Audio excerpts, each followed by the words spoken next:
to Detroit Black and White, our Saturday morning edition. We're here at McShane's on the corner of Trumbull and Michigan Avenue. If anybody wants to come down, please do so. You can catch us on all social media platforms, and you can catch us on Wednesday and Friday evenings from 8:30 p.m. to 9:30 p.m. What we would like for you to do is not only watch, we want you to subscribe, like, notify, like, subscribe, and share. And make any comments that you like. So, who we have on deck this morning is, I'm going to go for my far right, Jim Nardone, former police chief of police in Trenton. How you doing, Jim? Good morning, fine. Happy Saturday. A chilly Saturday. It is. I'm going to quote somebody. I said people will get mad, but one of my cousins says this bipolar weather. She's just joking. She's not trying to make but the weather is so extreme here in Michigan. We also have Mr. Eric Brown. Good morning, Eric Brown, our education guru. How you doing, Eric? I'm fine. Good morning. Happy Saturday. Happy post Resurrection Sunday, as well as quick prayer for the Pope who was buried today, or the ceremony was today. You know, you call it something else. So earlier this morning. So. And a former writer for the Washington Post, the owner of Deadline Detroit, co-host of Detroit Black and White, Mr. Let's do a drum roll, Allan Lengel. Good morning, Allan. Good morning. Good morning, everybody. So I love such a historical corner, Michigan and Trumbull, where for many decades the Detroit Tigers played, and Corktown is really so amazing. How it's really flourished, although it's become too expensive to live in for a lot of people. But it's really. There's restaurants that I've never even heard of that people say I'm going to Corktown to go to Alpino or whatever Right, it is. Grandma Bob's Pizza, which is actually very one good. Of the originals, wasn't it? Yeah, I heard it good. Yeah, Grandma Bob's Pizza. I don't like Grandma Bob's Pizza. No? How come? I've had it. The first time I had it, it was great. Then the second time, I'm like, Not so great. And what's the Cork and Gable? Cork and Gable. Somebody That's was a telling me good about restaurant. Cork and Gable. I never heard of It's a it. really cool restaurant. I've been there. The fish and chips are bomb.com. It's a really cool vibe. It's right there in front of the train station. And speaking of the train station, tonight is the Wolverine Bar Association's Barristers Ball. Are they having it at the train station? They're going to have it at the wow. train station, and it's the Met Gala. And I've had people say, Vanessa, you're not going? No, I haven't been. The last time I went was Today is the 26th, so it is. the last time I went was 1999. But it's nice. People get all gussied up and they're going. The theme this year is the Met Gala, so it's going to be quite interesting. But I'm not going. So how? $250. Yeah, $250 per ticket. No, thank you. So have you been to the Detroit Dye House next door? You have your tie dye on? No, today, I actually bought this from Five Below. Oh, I really? shop everywhere. Wow. So how is the Five Below. Does anybody know how's that Italian restaurant down on the corner? Ottawa Bill? The one that's right down the street. Right next door? Out of beer? Ottawa. yeah. It's the bar. I Out go of there beer. all the time. Adolf, his wife, and I, we meet there all the time. We've gone there to I've eat. been there. Yeah, I eat there regularly. Used to be an Dwayla old bank Boyce building. went. That was the old bank. Yeah, That was a bank. There used to be a bank building. But yeah, so the restaurant is pretty good. I haven't been to Hamilton's yet, but I have gone to the top of the hotel, The Godfrey. the Godfrey. Yeah, I've gone there. How was that? I didn't really like. Oh, it's nice. Yeah, the vibe The is vibe everything. is nice. Yeah. But the food, I didn't Yeah, like the food is I didn't like the food. So why don't you tell our viewers where we're at today and give Mr. Roberts a little shout out? Okay, I thought I said we were at the corner of. But you didn't say where we were. I didn't. We're at McShane's bar. We are at McShane's. Oh, we're at You McShane's. might think you're lush. Oh, Restaurant. I'm not a lush. I don't even drink. But at any rate, This thank week, you, Bob, for allowing us to be here every Saturday. And again, if you want to come down, come on down. I want to give a shout out to all those that are watching. Derek Henry, Ira Todd, Sam, Score 13. Thank you so much for watching Detroit Black and White. So we're gonna start off with your outrage. So Jim, do you have outrage? Well, I'll go with this. Allan talked about a little bit on the show last night, and you and I talked about it before the show started. Judge Hannah Dugan, no relation to the mayor of Detroit, is a judge in Milwaukee. She's a circuit court judge, and she apparently was arrested this week for obstructing or impeding a proceeding. And everybody's entitled to their own opinion, and I have my own opinion. So ICE, I guess it was a joint task force between ICE, DA, and another FBI perhaps, that came to her courtroom and said, we're going to be taking into custody an illegal resident. Oh, yeah, so we have a question already. Karen McCrimmon's asking about it. So we're going to be taking this subject into custody who's been charged with assaulting. He assaulted his roommate, and when his roommate's girlfriend came to help, he also assaulted the girlfriend, and both were hospitalized, in my understanding. Now, I'm only going about what I've read in the press, all right? I don't know if it's completely accurate, because the press is not always completely accurate, and it's sometimes. So, unfortunately for this judge, I think she had an error in judgment. In my opinion, she is what would be maybe considered an activist judge. She led, she suggested that the task force group had to speak to another judge before they arrested this young man. And in the process, she led them out through a private area of the courtroom and freed them. Well, they were in the middle of a trial. He was being charged, and he was on the docket for this domestic violence. And she took it off the docket and released them. And a DA agent, I guess, was on the elevator when she was taking them out of the courtroom area and notified the other agents. And he was arrested and taken into custody. So they charged her with this crime, and she was arrested and taken into custody. Now, I don't know that she belongs in jail, but I will suggest this. She needs, I would suggest some kind of treatment. If you're letting your emotions decide, this was not during a court proceeding. This was independent of the court proceeding. So I think maybe she needs to talk to somebody. She might need some treatment. I don't know that she ends up in jail, but she was charged with a federal crime. Well, listen. My opinion about that is this. As you said, we don't have all the information, but I do know as the judge, you may not like it, you may not agree with it, but you're supposed to follow the law. And if you were in the middle of a trial, that means that this guy was on the docket for the day, right? That means that case was on the docket for the day. You're supposed to follow the law. You may not like it. That's why we have a democracy, change the legislatures and get things changed. But you should not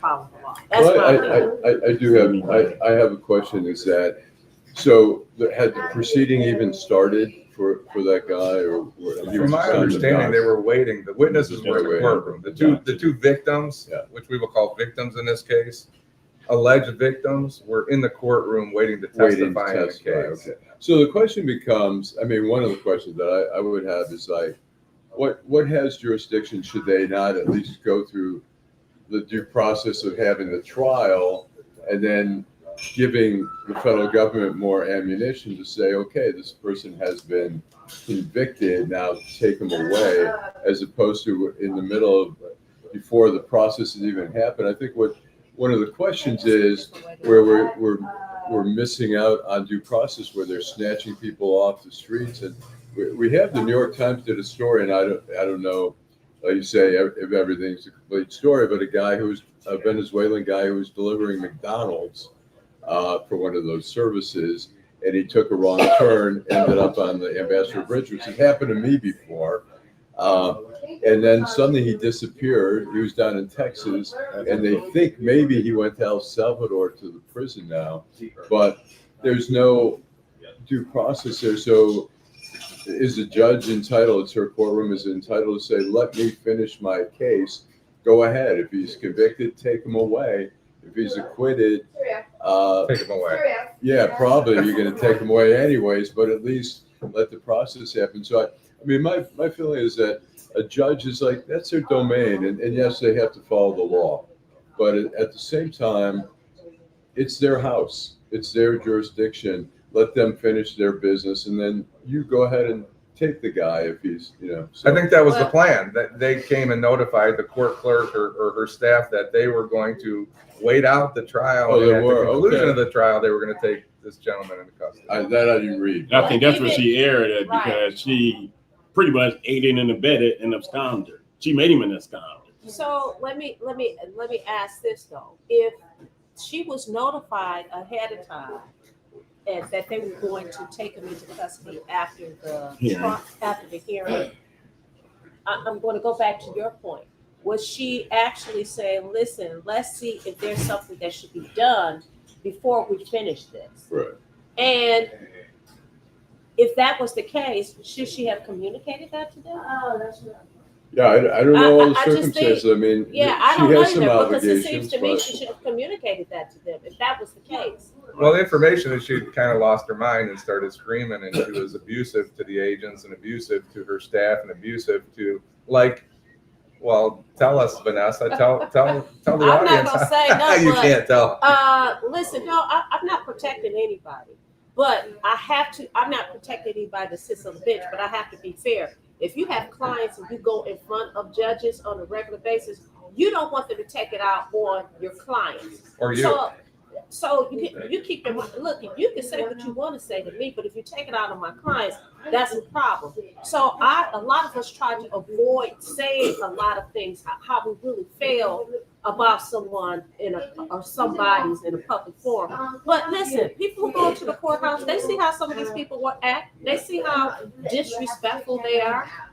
They see that. They see that they put on the robe and they act disrespectful. But this is the thing.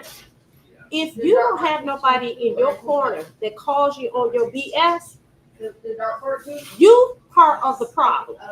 You are a part of the problem. So, that's unfortunate that she went ballistic. And maybe she was just having a bad day. Maybe she, I don't know. I don't know what was going on, but it's wrong. Right. It's So wrong. let me It's wrong as heck. ask everybody at the table, ask our viewers. I know Ira, and we appreciate Ira's. Terry's last comment. This Terry is saying it's a rogue Justice Department, and I don't know whether I agree or disagree with you, Terry. Right. There's certainly a potential there. Some of the things that are going on are pretty bad, and we talked last night about what happened in Las Vegas. But let me ask you a question. So I was a police officer. Ira was a police officer. I'm a libertarian police officer, and I don't believe, which may believe that marijuana should be enforced. So I'll suggest to you, a police officer brings in a gentleman that he arrested for a possession of a pound of marijuana, right? And I happen to be processing that. I know you're doing a podcast, Case. but I'm a stranger raising my hand. Yes. Yes. All right, so living in Detroit, that shit lit as fuck. I was at the skate park. Okay, Detroit, let me finish my statement. Before we Okay, was, please. I'm gonna keep talking because No, you're not going this to is keep a talking. public environment. No, it's not. You're not going to talk to us. Thank you. We appreciate you, and you're welcome to come in at the right time, but not right now. All right, so I love Detroit. At the right Even time. before weed was legalized, I was at the So, skate park. Thank That's a you. wonderful Before weed thing was about legalized. So I'm processing the police prisoner, officer- No, bro, I'm literally like, man. and I am a libertarian. I don't believe that people should be jailed for marijuana use. And if a police officer arrested this gentleman, let's just say it's a gentleman, a 20-year-old kid, and I processed him, I decided to walk him out the back door of the police station and free him. What do you think would happen to me if I did an action Even like that? before weed was legalized, me being a minor at the skate park, the police, Especially me if being he's a already minor been getting caught charged. with a fucking ounce of Especially weed if he has at already 16 been years charged, old. he has to The appear cops were just before like, the court. just You put it in have a a puddle and stomp You- it out. I'd be going to jail, Absolutely. as would any You other better police use your white officer. privilege. Yes. So, thank you Yeah. for your comments. We appreciate being in exchange because we get all kinds of Wait, good were you comments. born and raised in Detroit? That was just a question. I'm not trying to antagonize you. That was just You a already question. did try to antagonize me by calling me white privilege. So thank you for coming Hold in. on. I'm being So, disrespectful. let me say this. These I'm are the being kind of disrespectful. issues- These are the kind of issues that we face. Excuse me. I- Don't get in my space. Okay. Don't get in my space. All Okay, right. Jim. Let's just step away. If you want to talk, you can come on later. We can talk. Right. We're fine. Don't get in our Hey, space. Please don't get in our space. first of all, I didn't Thank you. I'm not doing shit wrong. This is a public environment. There's no closed You're off in my section. space. I actually am not. I'd be mad if I was starting to bald at that age too. However, not your friend laughing at you. We're laughing Thanks for at your what you time. said. Yeah. That could have went so. You And trying to Terry make hit me it on the like, head. She's being very disrespectful. And if he had, over to the side, I was back there, right there. I raised Listen. my hand and I was like, "Ooh, can I comment on this?" We're shit?" not in And he was school, like, though. Yes, and he was going back and forth. we're not in with me. school though. Okay. Anyway, finish your comment, Jim. I'm sorry. My only point to you is judges have a different standard, and they're sometimes some of the things judges do may not be acceptable. What And judges? You other see Terry's arenas. comment. What Terry What said? judges? What Terry What said? district? Where the police at when you need. Right, we got a retired. Thank we you, have Terry. A retired police officer, but I don't think he would have any problem whatsoever at all. I have no But you know jurisdiction. what? Right, but listen, I'm glad that people say things like this happen all the time. I actually had a matter this like that where things just went totally left, according to the judge. And if my client had complied, he would be in the situation that he's in. But you just listen. You can't get in people's personal space. Yes. You can say whatever the heck you want, but don't come up on me. Right. Do not do that. Do not do that. And your opinion belongs to you and You alone. I actually like your hair, Jim, or the lack thereof. I'm just Wow. so okay. So anyway, I didn't even know who that was. I thought maybe I was like, "Is this?" But she did this. I was like, "That's not the person that's running for city council." No, That's she what I over there. guess. I don't Okay. think she's a Okay. frequent contributor to the show, but maybe she will become a frequent I contributor. hope not. Not with that. Terry says you were ready. Right. Absolutely. Okay. So, My- outrage. My outrage is this. At the end of the day, to make an unnecessary issue out of someone not getting drafted into the NFL is a complete waste of time. And for people to be calling on protests to the NFL based on someone not getting drafted, I mean, come on, we have more important issues to worry about. We just had an issue right now that probably the person needs some other assistance. That's more important than someone not getting drafted into the NFL. Well, explain a little bit about that. What I'm talking about is there are 32 teams in the NFL, 32 owners. If they made a decision not to draft Shedeur Sanders, that's their decision and their decision alone. But people to be all outraged about that, up in arms, talking about protesting, I mean, for what? There are plenty of things we could be protesting right here in America right now. And to use capital on this issue, come on. It's no different than the Shannon Sharp issue. Spending time on that is a waste of time, in my opinion. Yeah. Both of these disagree. issues are not going to do anything to move the needle in the Black community, white community, purple community, yellow community.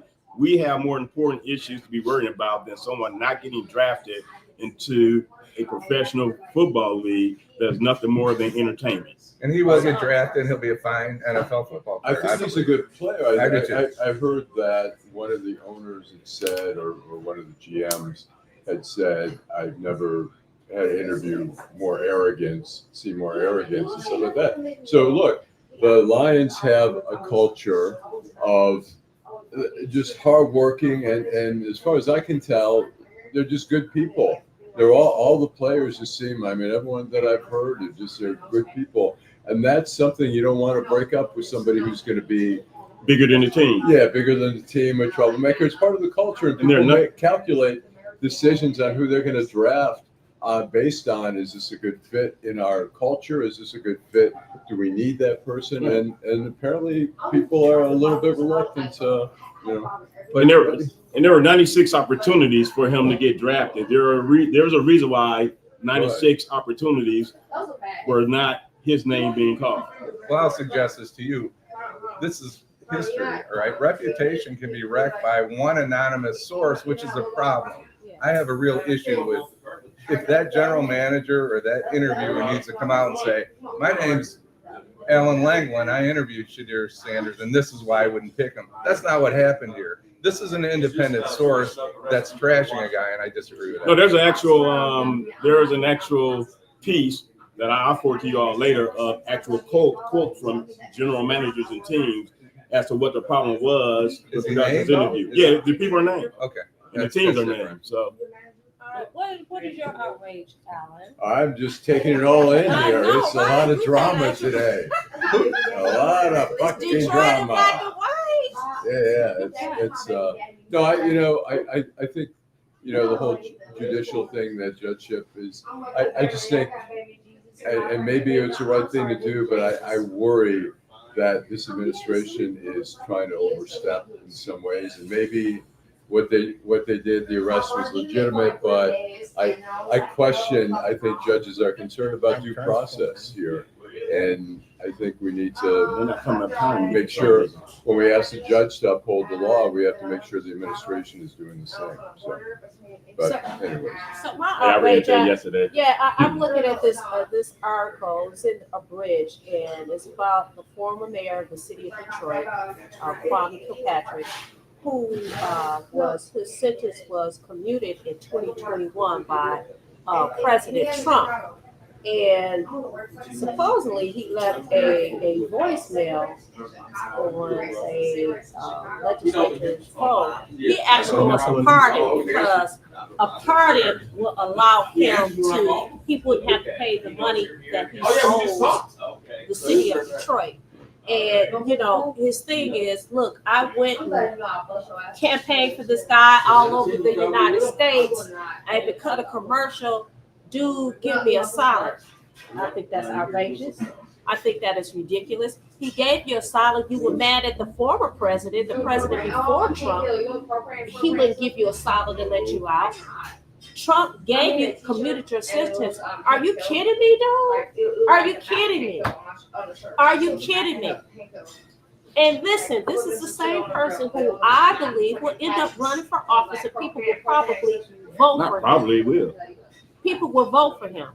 That is outrageous. Well, I can't keep track of all the people who have been pardoned and commuted, and you go to the January 6th, which is outrageous. If somebody walked into the Capitol and walked out, I have no problem with you pardoning that individual. Right.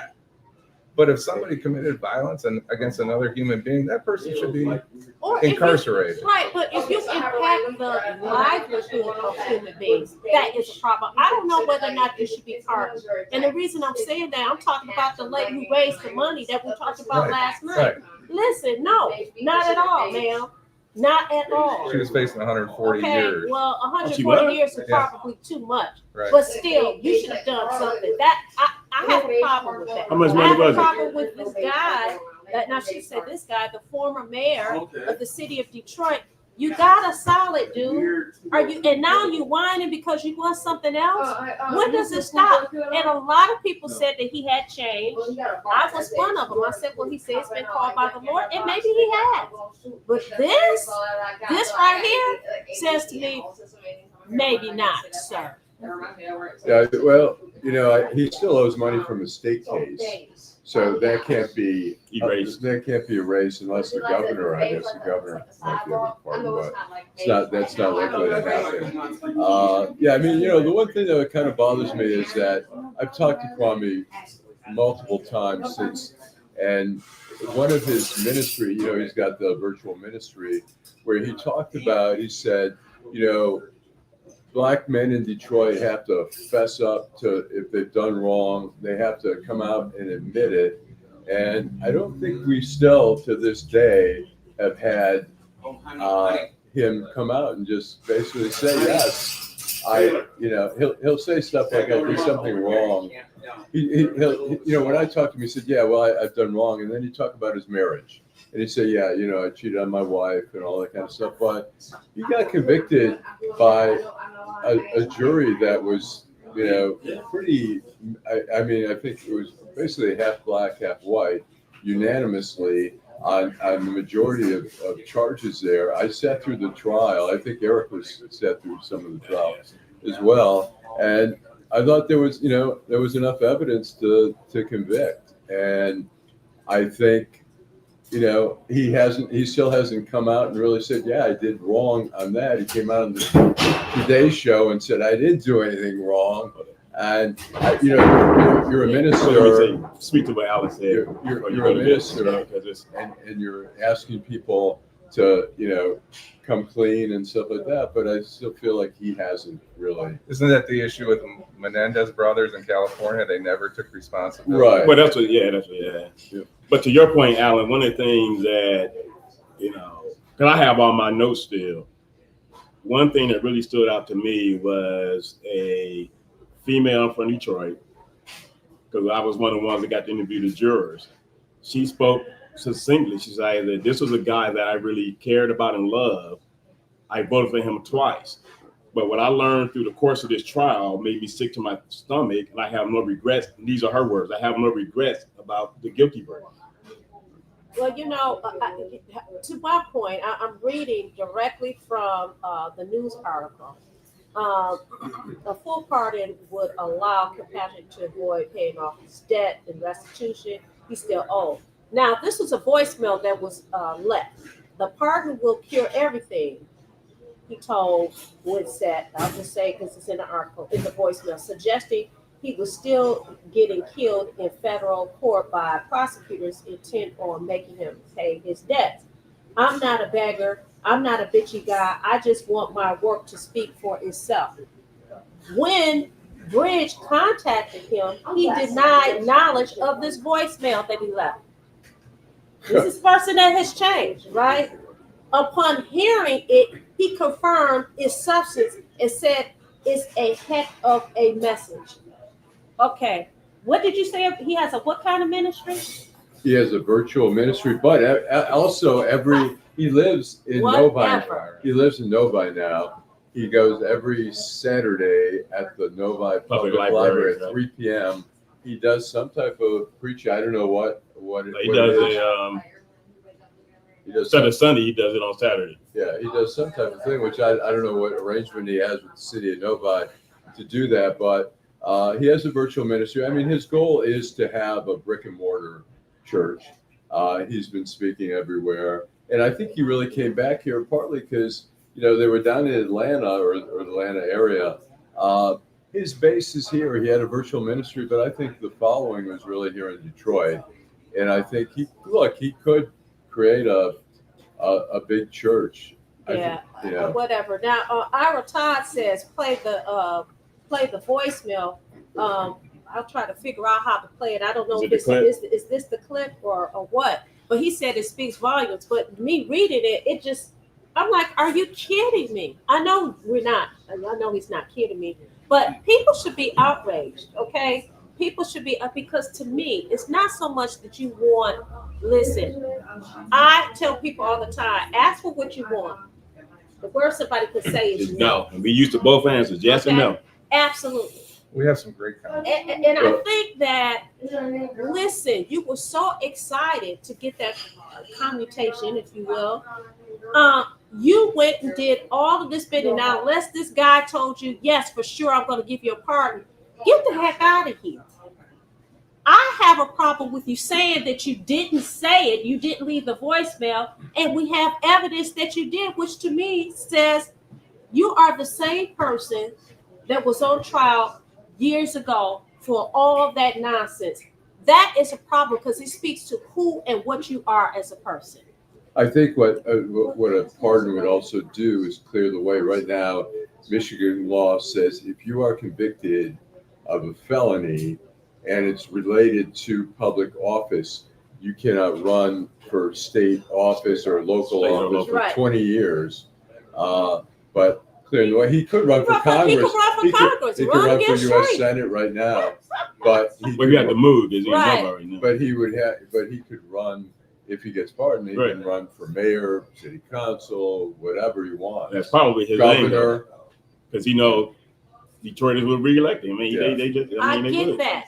I'm talking about the voicemail message that you denied that you left. And was this Bridge Magazine that This is published Bridge, yes. Okay. Yes, Bridge, That yesterday. is what's outrageous to me. Okay. That you would not be truthful. You know you left that voicemail. And did he, Say, yeah, and I I'm sorry, expect that. did Yeah, he- that's did he- what I want. did he admit it after Even that? Yeah, he yes, admitted after afterwards. they played it for him. So that's what I'm outraged about. Listen, you ask for what you want. If you get it, fine. If you don't, okay. I don't have a problem with it. Although you were given a solid before. But guess what? You did not, you told a non-truth. That is a problem for me. That's outrageous for me. So, Let's get the guest over yeah. here. so we have a guest, and I'm going to let Chantel. Aaron introduce the guest. All righty. And we're going to get to the comments in a minute. Thanks everybody for Great commenting. comments. Dave, Timothy, Sam, Kenneth Powell, thank you so much. Sherman, Derek Henry, thank you so much for your Ira Todd. Thank you guys so much for your comments. Okay, Eric. So next we have this morning is Chantel Watkins. She is a candidate for District 5 City Council of Detroit, and the youth group that I am a mentor of, we interviewed her about 2 weeks ago. Yeah. Actually, her cousin happens to be one of the mentees at the group, and that's how I first learned about Ms. Watkins, and decided to see if she was available to come be interviewed here with Detroit in Black and White, and she graciously agreed to it. And so what we're going to do is ask you to introduce yourself and then tell us why you are running for city council. And then after that, the questions will flow. Of course, my name is Chantel Watkins. I am a young mother, a single mother in Detroit. I have 15 years of experience working in political organizing and activism. I've worked on minimum wage bills, reproductive justice, corporate accountability, and a lot of things in between. I've raised almost $100,000 in mutual aid efforts in the city. Outside of nonprofit work, I'm currently the online to offline organizing manager at Detroit Action. I've worked with places like everywhere from Women's March to Planned Parenthood, One Fair Wage. I've had the pleasure of doing a lot of legislative backing up and working across the aisle to make things happen. And I want to see a Detroit that works for everybody. I love all the energy that has happened downtown. I've enjoyed the NFL draft days and the new things that they have, but it's time to bring that energy to the neighborhoods. Trickle it down to our small business owners, to the people who own homes, to our renters, to our unhoused population. I can't wait to see those things happen, and I'm excited to use ordinances in the city budget and our social services available in order to make it so. And how long have you lived in, are you native of Detroit, and how long have you lived in Detroit? So I was born on a military base. Both of my parents are veterans, but my dad's originally from Detroit, and we moved back in 1996. So I've been here since Yeah, I was where'd you 5. go to school? I graduated high school from Southfield Lathrop. I went to Notre Dame for college and University of Detroit Mercy. Oh, wow. Yes. So I've been living on the North End pretty much my entire adult life. In District 5. So I've lived everywhere in District 5, from Lafayette Park to Jefferson and Van Dyke. I live on the North End currently. So I've had the pleasure of from west to east in District 5, living all over. We hear a lot about people saying we need more in the neighborhoods. You know, what does that look like? When you talk about, I mean, it sounds great, but specifically, what does that look like in terms of bringing in money and development and stuff like that? Yeah, definitely. So I call it a 15-minute city, right? Anywhere you can walk. So there's a lot of places. You go to Ferndale, you go to Birmingham, you can walk to a retailer, a restaurant, a grocery store, all from your home within 15 minutes. And I want to see that in the city. Where I live, it's not really a walkable grocery store, right? There's not a retailer close to where I am. I live like Woodward and Claremont. Okay. So there's not many places available to either walk Straight up to. North End. Yeah, straight up North End. So there's not a lot of places, and my neighborhood's not the only one that's like that. Most of my district does not have immediate like stores. I'm also a mom. My kids don't have laser tag in our neighborhood. There's no laser tag. There's no movie theaters in Detroit. There's so many different opportunities that we have where we saw these tax abatements work for corporations.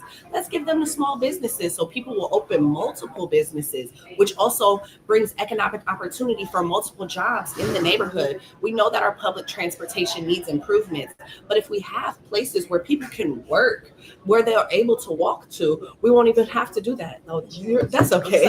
You're okay. And there's so many opportunities for that, but also when I'm knocking doors, there's people's homes. I can't even walk on their porch. They're restricted to their side door, because a lot of people have like economic disparities where they can't afford home improvements. So also having a home improvement grant program. We know that a lot of our Detroit homeowners who have been owning their homes for 40, 50, 60 years have been overtaxed, but they've been able to stay in that place. So what do we give them back?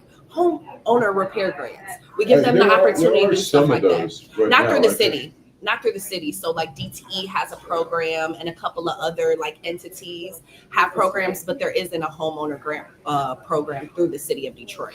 So I would like to set aside some of the budget in order to do that for people. Chantel, so there's a very crowded field, people that are running in I think you guys have the most. It's like 13, I think. 13 candidates. So how do you distinguish yourself from the other candidates? Yeah, I think one of the biggest things is not making empty promises and actually understanding what the function of the seat is. I've heard some of my opponents guarantee that they're going to lower rent. That's not even possible with the city council seat. We have preemption, that's a state law, and those things have to go through state seats. I understand the function of the seat and what's actually able to be accomplished within the seat. So that's, making sure that we have a balanced budget. That's connecting people to social resources and showing up for citizens and having town halls and forums and fighting for them, when I'm talking to state legislators or federal legislators as well, making sure that we have grant programs that affect our citizens, and then also making ordinances and making sure that those things are enforced. So all the things that I'm promising folks, I know are a function of the actual seat. And when I'm talking to people at the doors and giving them the education, because they'll be like, hey, can you lower rent? No, I can't lower rent, but I think that we should have a renters and tenants ordinance, a town, like something that sticks up for them with a clause for seniors in it as well. So having those things and having those conversations with folks not only differentiates me from my opponents, but it really shows that you have to know what the seat is in order to get your support and actually have those conversations with people. Oh, I was just saying, there's a new food co-op on Woodward. Yes. Not far. Is within walking distance, I would assume. Kind of. It depends if I got my 4-year-old with me or not. Is that something that could be? I keep meaning to stop by and shop there. Is that something Take that your could platinum card with you. Yeah. Not cheap. I mean, I'm It's just not saying. cheap. Not cheap. Yeah. Right. Is that something that can be duplicated in the city, like co-ops and stuff like that? I think it should be duplicated, and I would love to see it in neighborhoods, but it is expensive to shop at the co-op. Yeah. So we need to see different things. So one of the immediate plans that I have is a grant program for refrigeration units for gas stations and for liquor stores. We know a lot of people have to depend on those places to get their groceries, unfortunately, because there aren't grocery stores. So why don't we work with like the Linwood Fresh Market and the Detroit Co-op and other, local retailers to make sure we have those refrigeration units and we have affordable groceries in there so people have an option to eat healthy food. But as a long-term plan, we've seen that the corporate tax abatements have worked for downtown. Right. Why don't we bring those to the neighborhoods, to bring the Kroger and the Meijer and all those other grocery stores so people have that? Because it's very, very important. As a mom, I usually am catching myself driving to the suburbs for affordable groceries for my kids. But when we talk about, not everybody in Detroit has transportation to do so. So they are dependent on places like, little quick stores or Family Dollar or anything, or gas stations, and you're not getting lettuce and tomatoes from those places. So I think it's very important to be creative and think of the different things that we can And do. food trucks. Yeah. Yeah. Yeah, like those barbecue stands and everything, and all that food is good, delicious. I love it, but I want to see, I want people to have the opportunity to put their health first and affordable.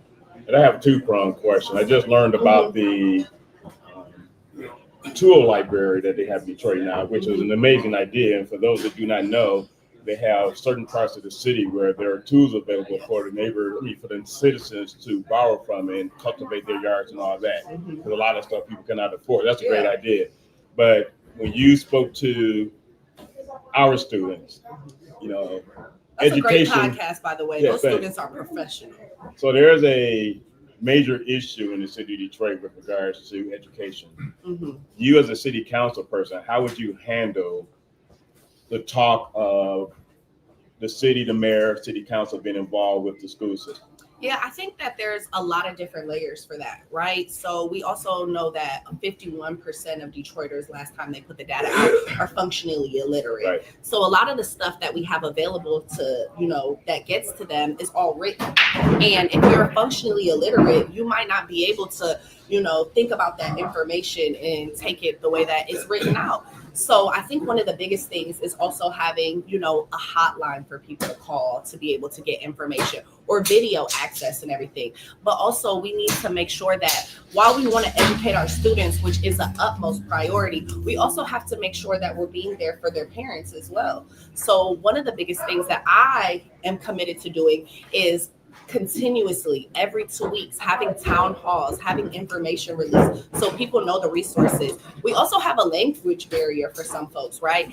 The city of Detroit does not translate any of its material into Spanish or Arabic. And we know that we have a lot of citizens, and that's an easy fix. And that's one of the things I'm committed to doing once I get there, is making sure that every single Detroiter has access, whether it's ESL, Spanish, Arabic, whether you might have a problem when it comes to reading, we're able to do it on video. I think that if we want everybody to participate and get a piece of the pie, we have to make sure that everybody can actually access the information to do so.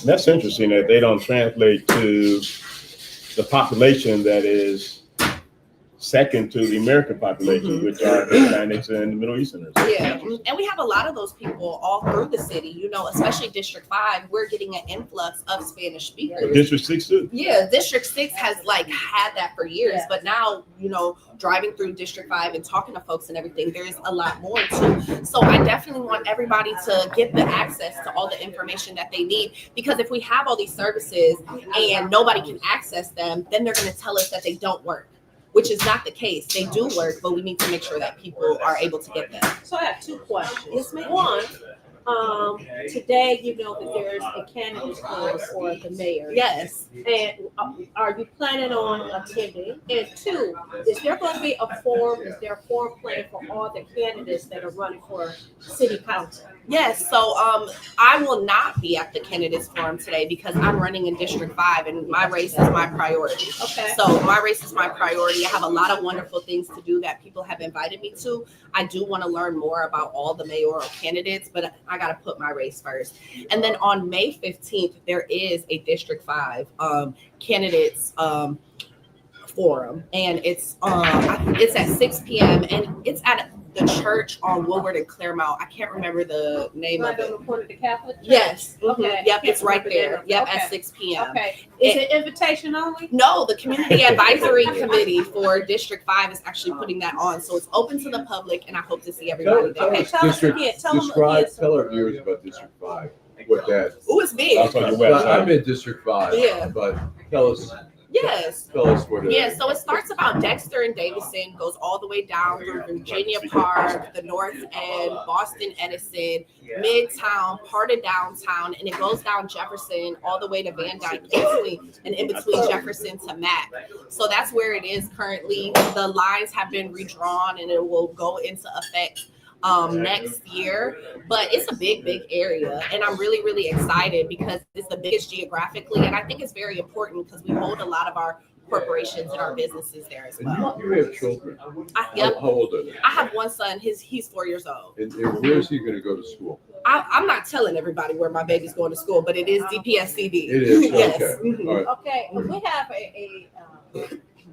I call him co-host, Cashmere Monroe.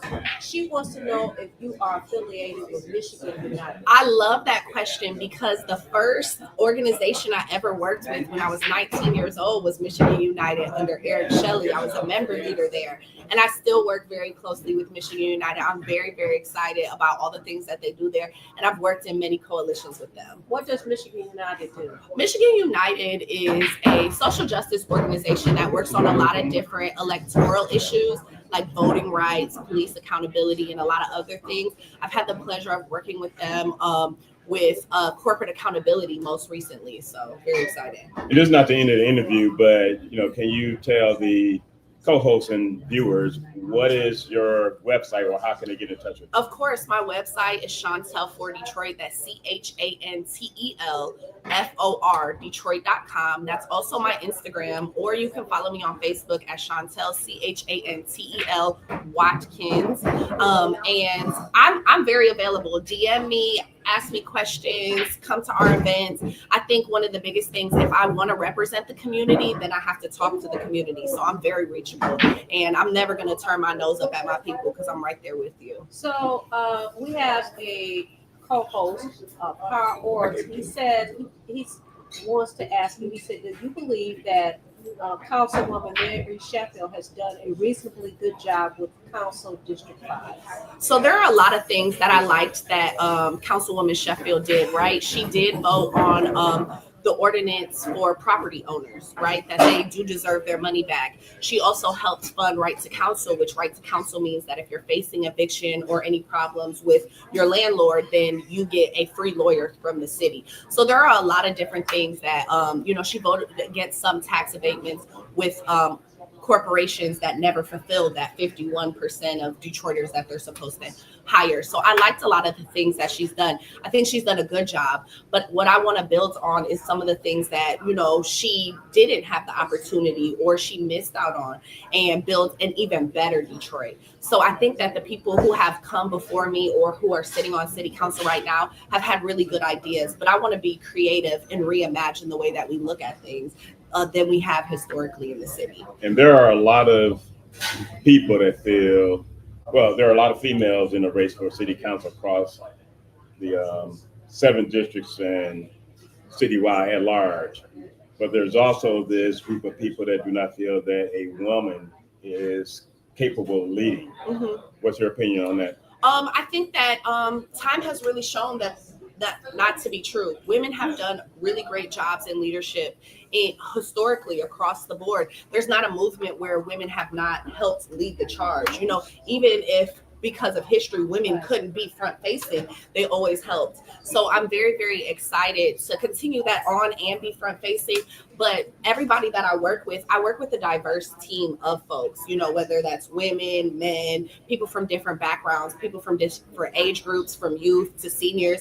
I think that all leadership needs diversity, and I'm only as good as the people behind me. So as long as I keep a good group of folks and not put my wants and needs first, but always listen to the constituents and everybody, we'll be able to represent everybody beautifully. And one final question before we let you go. There are, as Vanessa stated, and you stated, think about the 13 candidates running in District 5. What differentiates you from the other 12?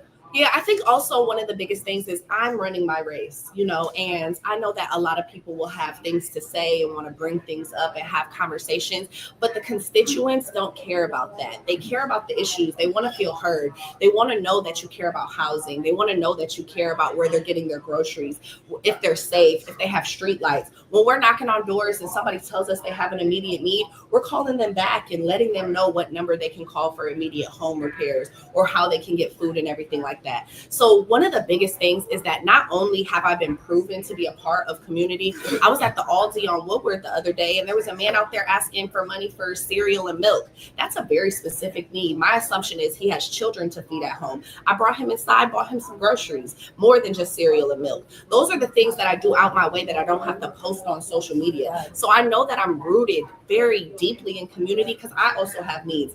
I rent a 2-bedroom apartment. I'm a single mom. Everything that I have have to work very, very hard for. So some people might be career politicians or look forward to that, but I'm a member of this community. I'm a Detroiter who, when I'm talking about the issues, they're currently affecting me. So the drive and the passion and the hustle and the grit that I have to go hard for them is also in my self-interest. So I could never betray Detroiters because what they're going through, I'm currently going through.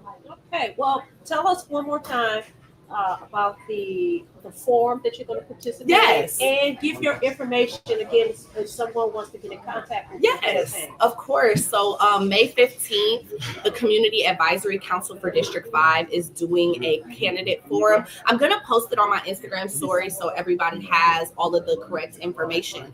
It's Chantel for Detroit, CHANTEL Detroit.com. That's also my Instagram page. And it's Chantel Watkins for my Facebook. And you can DM me. We can be friends. I'm always looking to connect with Detroiters because although I have a lot of similar issues as Detroiters, I know they affect us all differently. So I want everybody's perspective. Okay, great. Thank you so much. Yes, for coming thank on you the guys show. for having You're welcome me. to come back. Yes, I Anytime. enjoy. And Yes. tell all your friends about Detroit and Black and I White. will. Have them subscribe. Yes, make sure you text me the link so I can Right. post this on my page too. Absolutely. Mhm. And I support everybody who supports me, so I'll definitely be posting it. Absolutely. God bless you on Thank your journey. you. I appreciate you. Very Thank you. It's kind. so good to Good see you luck. again. Good luck. Yes, I appreciate you guys. Okay. That was a great interview. All Wonderful right. young lady, very energetic.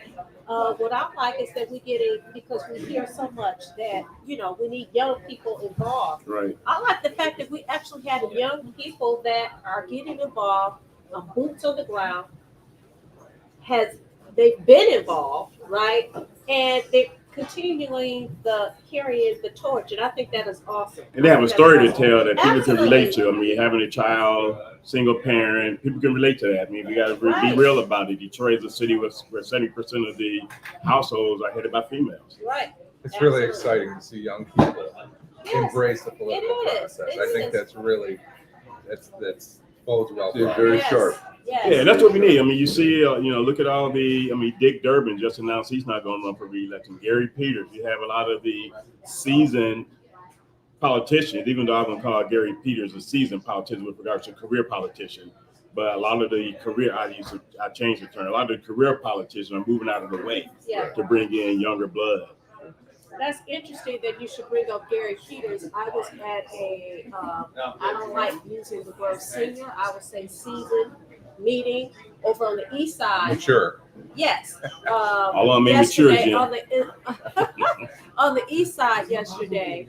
And Gary Peters had his representative there talking to the constituents and talking about, listen, we don't care whether the person is Republican or Democrat. You need to get in contact with them and tell them what's wrong because they still represent you. Right. But more importantly, he says, listen, I'm going to continue to do my job. I'm still here for the next year.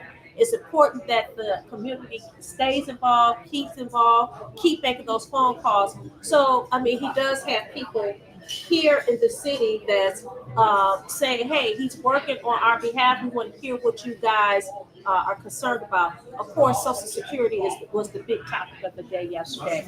In addition to that, there was Scott Benson, of course, was there at the meeting.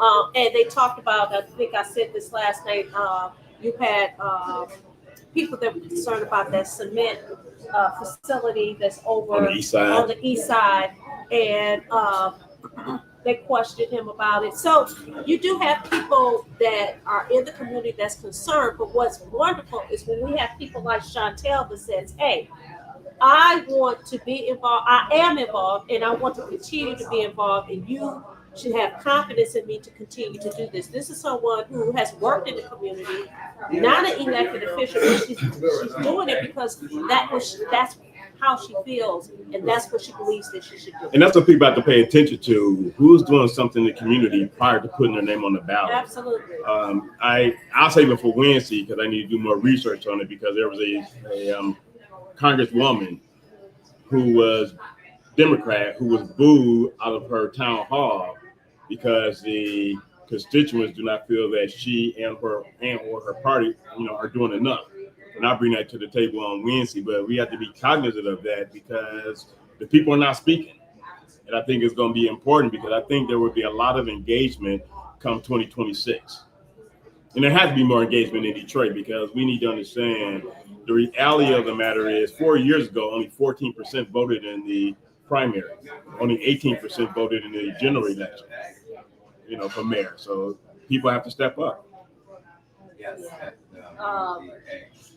Carl Org says that basically he didn't appreciate the interview with Chantel Watkins. And again, that's your opinion.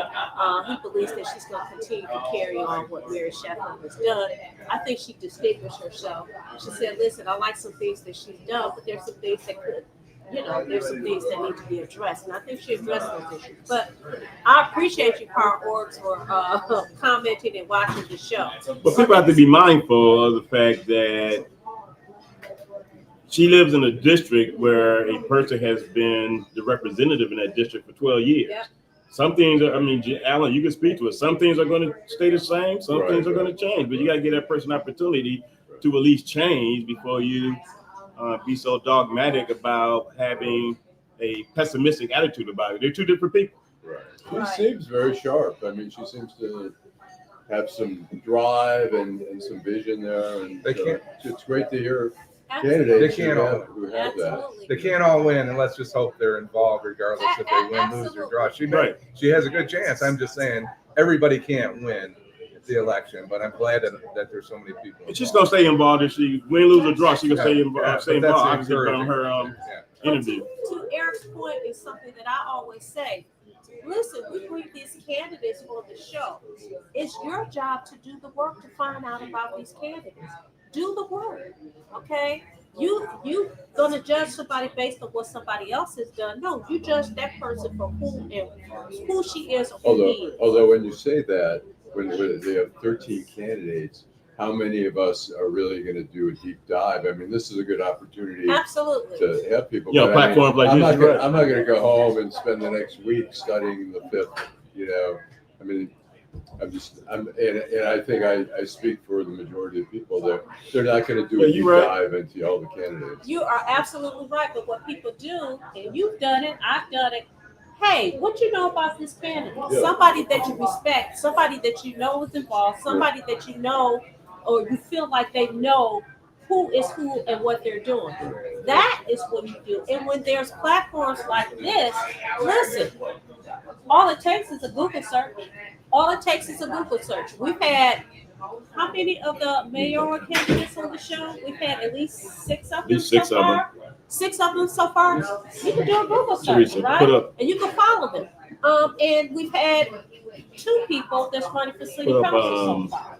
So, although that last time, and then we also, we have to be cognizant as well. All the candidates are well spoken and stuff like that. But I've dealt with salespeople who are even Queen Bee salespeople who were working for me who talk a great game and really couldn't deliver. So there are people who are great at articulating things, but are capable of really delivering. So that's where it really helps to ask people, what do you know about this person, and what's, people have great resumes also, and sometimes the resumes don't really match up to their competence. Or what's his name, Orpega?